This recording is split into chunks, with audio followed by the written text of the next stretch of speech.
আসসালামু আলাইকুম, back to my channel. আজকে আমি যে নাস্তা বানাবো এটা ঘর থেকে উপকরণ দিয়েই বানাতে পারবো।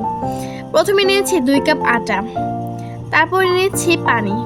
পানিটা আমরা অল্প অল্প করে দিয়ে একটা ব্যাটার তৈরি করে নিব।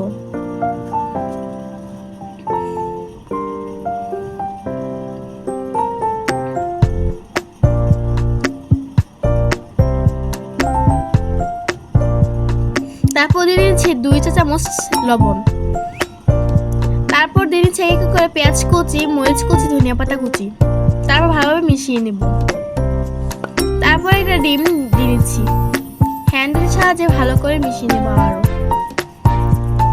তারপর একটা কড়াইতে তেল দিয়ে নিচ্ছি 2 টেবিল চামচ। রেডি করে রাখা ডোটাকে দিয়ে দিলাম। তারপর চামচের সাহায্যে গোল করে নিলাম রুটির মতো। তারপর ভালোভাবে উল্টে পাল্টিয়ে ভেজে নেব। ভাজা হয়ে গেলে একটা পেজে রেখে দেব।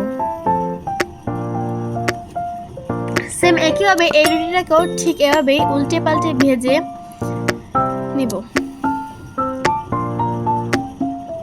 ভাজা হয়ে গেলে একটা পেজে তারপর আবার রেখে দেব।